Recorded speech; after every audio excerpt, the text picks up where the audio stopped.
ఈరోజు మనమంతా కూడా ఇలా కలవడం చాలా సంతోషంగా ఉంది. ఒకవైపున నేను ఒకటి చెప్తా ఉన్నా, వైఎస్ఆర్ కాంగ్రెస్ పార్టీకి మొట్టమొదట బీజం ఎక్కడ పడింది అని అంటే కర్నూలు జిల్లా నల్ల కాలువలోనే పడింది.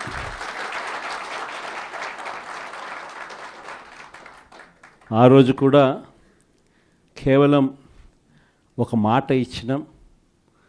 ఆ మాట కోసం ఎందాకైనా కూడా పోయిన పరిస్థితుల మధ్య వైఎస్ఆర్ కాంగ్రెస్ పార్టీ ఆవిర్భవించడం, వైఎస్ఆర్ కాంగ్రెస్ పార్టీ ఈరోజు ఒక బలమైన పార్టీగా ఈరోజు రాష్ట్ర చరిత్రలో ఉండడం, దానికి బీజం కర్నూలు నుంచే పడింది. ఆ రోజు నుంచి నాతోనే అడుగులు వేశారు చాలామంది. ప్రతి అడుగులోనూ కూడా ఆ రోజు పార్టీ పెట్టిన రోజు నుంచి ఈ రోజు వరకు గమనిస్తే కూడా మన పార్టీకి ఎవరైనా కూడా సిద్ధాంతం ఏమిటి అని చెప్పి ఎవరైనా కూడా వైఎస్ఆర్ కాంగ్రెస్ పార్టీ ఐడియాలజీ ఏమిటి, సిద్ధాంతం ఏమిటి అని ఎవరైనా ఒక్కసారి కళ్ళు మూసుకొని ఆలోచన చేస్తే కంటికి కనిపించేది రెండు కనిపిస్తాయి. ఒకటి, విలువలతో కూడిన రాజకీయాలు చేయడం. రెండవది, విశ్వసనీయత అన్న పదానికి అర్థం చెప్పిన పార్టీ ఏదైనా రాష్ట్ర చరిత్రలో ఉంది అంటే అది వైఎస్ఆర్ కాంగ్రెస్ పార్టీ అని చెప్పి కూడా గర్వంగా చెప్తాం. నిజంగా ఈ రెండు పదాలే వైఎస్ఆర్ కాంగ్రెస్ పార్టీ నడిపించి, అదే మాదిరిగా ఒక నాయకుడిగా గట్టిగా ఈ సిద్ధాంతాలను నమ్మి ఒక నాయకుడిగా అడుగులు ముందుకు వేశాను. నాలో ఈ గుణాలను చూసి మీరంతా కూడా నాకు తోడుగా ఇన్ని సంవత్సరాల పాటు అడుగు వేశారు. ఈరోజు నేను ఒకటి చెప్తా ఉన్నా, రాజకీయాలలో గెలుస్తాం ఓడిపోతాం ఇది వేరే విషయాలు. కానీ ఈ రోజుకి కూడా ఖచ్చితంగా ఒకటైతే చెప్తాను, వైఎస్ఆర్ కాంగ్రెస్ పార్టీకి సంబంధించిన ఏ నాయకుడైనా కూడా, ఏ జెడ్పీటీసీ అయినా, ఏ ఎంపీటీసీ అయినా, ఏ సర్పంచ్ అయినా, ఏ వార్డు మెంబర్ అయినా, ఏ కార్యకర్త అయినా కూడా, జిల్లా స్థాయి నుంచి గ్రామ స్థాయి వరకు ఏ నాయకుడైనా, ఏ కార్యకర్త అయినా కూడా గర్వంగా కాలర్ ఎగరేసుకొని ఏ ఇంటికైనా వెళ్ళి ఆ ఇంట్లో చిక్కటి చిరునవ్వుల మధ్య వాళ్ళ ఆశీస్సులు తీసుకునే కెపాసిటీ, వాళ్ళ ఆశీస్సులు తీసుకునే పరిస్థితి ఏ నాయకుడికైనా ఉంది అని అంటే అది ఒక్క వైఎస్ఆర్ కాంగ్రెస్ పార్టీ నాయకులకు మాత్రమే ఉందని గర్వంగా చెప్పగలం. ఎందుకనంటే మనం రాకమునుపు రాజకీయాలు ఒక మాదిరిగా ఉండి, మనం వచ్చిన తర్వాత రాజకీయాలకు అర్థం ఇది అని చెప్పి తిరగరాసిన చరిత్ర ఏ పార్టీకైనా ఉంది అని అంటే అది ఒక వైఎస్ఆర్ కాంగ్రెస్ పార్టీకి మాత్రమే ఉంది అని కూడా గర్వంగా చెప్పగలుగుతా. మనమంతా ప్రజల తరపున వాళ్లకు తోడుగా నిలబడాల్సిన సమయం వచ్చింది. గ్రామ స్థాయి నుంచి మనం బలోపేతం, మళ్ళీ ఆర్గనైజ్డ్గా బలోపేతం జరగాలి. జిల్లా స్థాయిలోనూ, మండల స్థాయిలోనూ, గ్రామ స్థాయిలోనూ, ప్రతి స్థాయిలోనూ కూడా మనమంతా కూడా క్యాడర్ను మొత్తం ఏకం చేయాలి, ఆర్గనైజ్డ్ పద్ధతిలోకి తీసుకొని రావాలి. ప్రతి సమస్యలోనూ ప్రజలకు తోడుగా ఉండే కార్యక్రమం ముమ్మరంగా అడుగులు వేయాల్సిన అవసరం వచ్చింది. ఈరోజు జరుగుతూ ఉన్న పరిస్థితులు, విషయాలు కూడా మీ అందరికీ కూడా తెలుసు. రెడ్ బుక్ రాజ్యాంగంలో ఎలా జరుగుతూ ఉన్నాయన్నది కూడా మీ అందరికీ కూడా తెలుసు. చంద్రబాబు నాయుడు గారు అనే వ్యక్తి ముఖ్యమంత్రిగా ఉన్నాడు. మామూలుగా ముఖ్యమంత్రిగా ఉన్న వ్యక్తికి ఒక హుందాతనం ఉంటుంది. ఈ మనిషికి ఆ హుందాతనం లేదు. ఈ మనిషికి ఏదైనా కూడా తాను ముఖ్యమంత్రి కాబట్టి ఏ పదవైనా తనకే కావాలి, తనకు సంఖ్యాబలం లేకపోయినా తనకే కావాలి అన్న అహంకారంతో ఈరోజు చంద్రబాబు నాయుడు రెడ్ బుక్ పాలన సాగిస్తూ ఉన్నాడు. 57 చోట్ల జరిగితే 7 చోట్ల ఎన్నికను వాయిదా వేశారు. ఎందుకనంటే అక్కడ చంద్రబాబు నాయుడుకు గెలిచే వాతావరణం కనిపించక ఆ 7 చోట్ల ఎన్నికలు వాయిదా చేశాడు. మరో 50 చోట్ల ఎన్నిక పెట్టని పరిస్థితి, పెట్టాల్సిన పరిస్థితిలో, ఖచ్చితంగా పెట్టాల్సిన పరిస్థితిలో, ఎన్నికలు జరపాల్సిన పరిస్థితిలో జరపాల్సి వచ్చింది. ఆ వచ్చిన చోట్ల కూడా 50 చోట్లలో 39 చోట్ల వైఎస్ఆర్సీపీ క్యాడర్ తెగింపుతో గట్టిగా నిలబడింది. నిజంగా ఆ తెగింపు వైఎస్ఆర్సీపీ క్యాడర్ చూపించింది కాబట్టి చంద్రబాబు నాయుడు గారు ఏమీ చేయలేకపోయాడు. ఎంత దారుణంగా చంద్రబాబు నాయుడు గారు అనే వ్యక్తి ప్రవర్తిస్తూ ఉన్నాడు అన్నదానికి నిదర్శనం.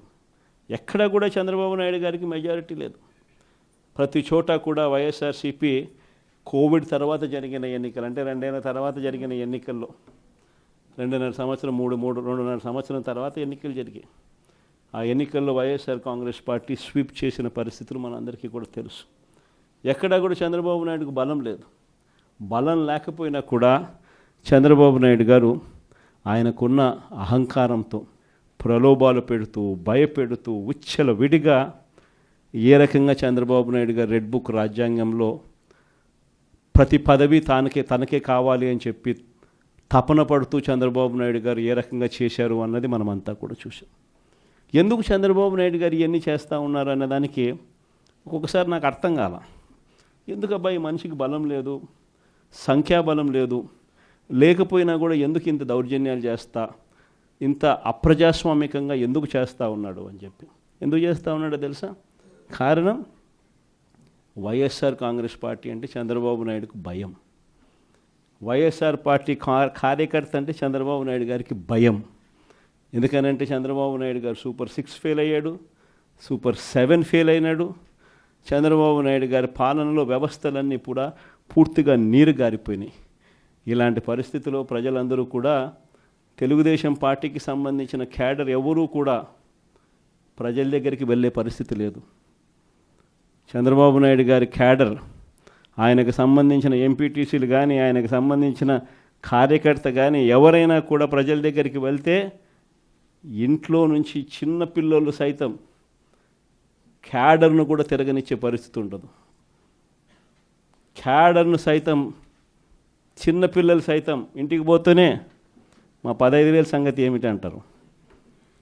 అమ్మలు మా 18,000 సంగతి ఏంటి అని అంటారు. వాళ్ళ అమ్మలు మా 48,000 సంగతి ఏమిటి అంటారు.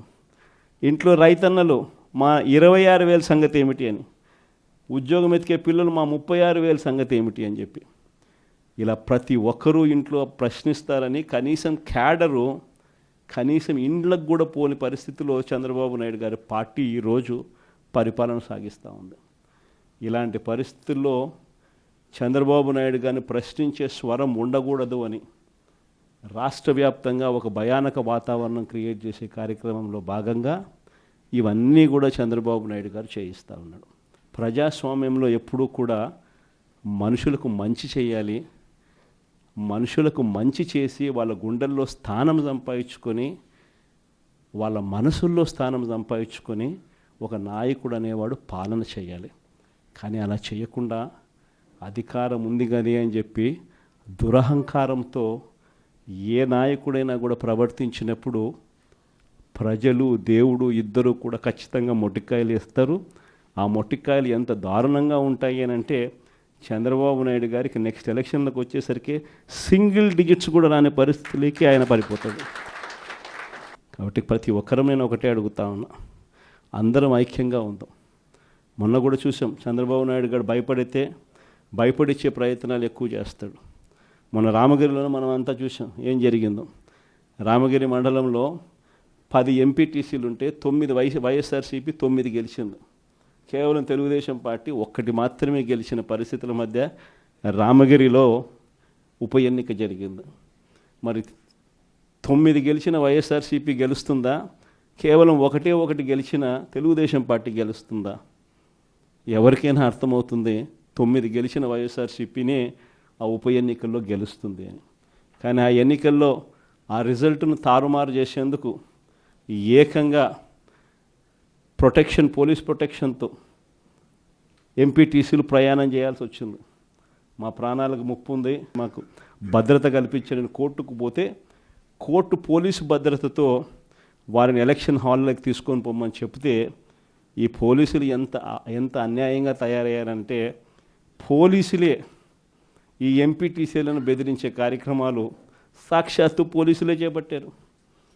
రామగిరికి సంబంధించిన అదే మండలానికి సంబంధించిన ఎస్ఐ వీళ్ళ వెహికల్లో ఎక్కుతాడు. ఎక్కి ఈ ప్రతి ఎంపీటీసీలతోనూ వీడియో కాల్తో ఆ పక్క ఎమ్మెల్యేతోనూ ఎమ్మెల్యే కొడుకుతోనూ మాట్లాడిస్తారు. వాళ్ళు భయపడిస్తారు. మీ ఇంట్లో మీ అమ్మ మీ నాయన ఇంటికి రావాలంటే ఖచ్చితంగా ఎంపీటీసీ ఎలక్షన్లలో వాళ్లకు అనుకూలంగా ఓటేస్తేనే జరుగుతుందని బెదిరిస్తారు. అయినా కూడా మన ఎంపీటీసీలు ఎక్కడా కూడా తలగ్గకపోయేసరికి ఎలక్షన్ టైం దాటిపోయేదాకా వాళ్ళని తిప్పుతూ ఎంపీడీఓ కార్యాలయానికి తీసుకొని పోకుండా కోరం లేదని ఎన్నిక వాయిదా. తర్వాత వాళ్ళందరినీ పెనుగొండకు తీసుకుపోయారు. అక్కడికి తీసుకొని పోయి అక్కడ వాళ్ళందరినీ బైండ్ ఓవర్ చేసే కార్యక్రమం వీళ్ళు చేస్తారు. ఏమయ్యా ఈ అన్యాయం అని చెప్పి మన పార్టీ జిల్లా అధ్యక్షురాలు ఉషమ్మ గట్టిది స్టీల్ లేడీ అని చెప్పాలి. ఆవిడతో పాటు కంటెస్ట్ చేసిన ఎమ్మెల్యే ఇద్దరు పోయి మా ఎంపీటీసీలు మీరు ఎలా నిర్బంధిస్తారని చెప్పి పెనుగొండలో ఆయన ధర్నా చేస్తే ధర్నా చేసినందుకు వీళ్ళ మీద కేసులు. వీళ్ళు మా పార్టీకి సంబంధించిన మా ఎంపీటీసీలకు తోడుగా నిలబడేదానికి వీళ్ళు పోతే వీళ్ళ మీద కేసులు పెట్టి అరాచకం సృష్టించే కార్యక్రమం ఇద్దరితో ఆగల. మళ్ళీ రామగిరిలో మళ్ళీ ఎన్నిక జరపాల్సి వస్తుంది కాబట్టి భయానక వాతావరణం క్రియేట్ చేయడం కోసం అని చెప్పి లింగమయ్య అని చెప్పి మన పార్టీకి సంబంధించిన ఒక కురుబ నాయకుడు, ఒక బీసీ నాయకుడు ఏకంగా యాక్టివ్గా ఉన్నాడు అని ఆ మనిషిని కొట్టి చంపారు. నిజంగా ఆశ్చర్యం అనిపించింది, బాధ అనిపించింది. ఎందుకు ఈ రాజకీయాలు ఈ స్థాయికి దిగజారుస్తున్నారు అని చెప్పి. అరే మంచి చెయ్యి, సూపర్ 6 హామీ ఇచ్చినాం, సూపర్ 7 హామీ ఇచ్చినాం, పిల్లలకు చేయాల్సిన ఫీజు రీఎంబర్స్మెంట్ బకాయిలు పెండింగ్లో పెట్టాం, ఆరోగ్యశ్రీ బకాయిలు పెండింగ్లో పెట్టాం, రైతులకు అన్యాయం చేస్తూ ఉన్నాం. ఇవన్నీ సరిదిద్దుకొని మంచి చెయ్యి, ప్రజల మనసుల్లో స్థానం సంపాదించుకుంటే ఆటోమేటిక్లీ ప్రజలు ఓట్లు వేస్తారు. కానీ ఈ మాదిరిగా దిగజారిపోయి మనుషులను చంపే స్థాయిలో రాజకీయాలు చేయడం మొదలు పెడితే, దానికి పోలీసులను ఉపయోగించుకునే కార్యక్రమం చేస్తే వ్యవస్థలు ఎంత దిగజారిపోతాయి అని చెప్పడానికి పూర్వపు రోజుల్లో మనం అంతా బీహార్ గురించి మాట్లాడేవాళ్ళం. బీహార్లో ఎలా ఉండేటివి, బీహార్లో అలా ఉండేటివి అని. ఈరోజు బీహార్ గురించి మాట్లాడాల్సిన పనుల ఆంధ్ర రాష్ట్రం ఎలా ఉంది అని చెప్పి చూస్తే బీహార్ను మించిపోయిన పరిస్థితిలో ఆంధ్ర రాష్ట్రం కనిపిస్తూ ఉంది ఈరోజు ఆంధ్ర రాష్ట్ర పరిస్థితి. ఇలాంటి పరిస్థితుల మధ్య మనం యుద్ధం చేస్తూ ఉన్నాం. మీ అందరికీ నేను ఒకటే చెప్తా ఉన్నా, కష్టాలు శాశ్వతం కాదు. ఒక చీకటి వచ్చిన తర్వాత ఖచ్చితంగా వెలుతురు వస్తుంది. ఇది ప్రతి ఒక్కరం గుర్తుపెట్టుకోండి. చూస్తూ కన్ను మూసుకుంటే 3 ఏళ్ళు కూడా అయిపోతుంది. ఈ 3 ఏళ్ళు మాత్రం గట్టిగా తోడుగా నిలబడండి, నాకు తోడుగా నిలబడండి, ప్రజలకు తోడుగా నిలబడండి. ఆ తర్వాత మళ్ళీ వైఎస్ఆర్ కాంగ్రెస్ పార్టీ మళ్ళీ అధికారంలోకి ఖచ్చితంగా వస్తుంది.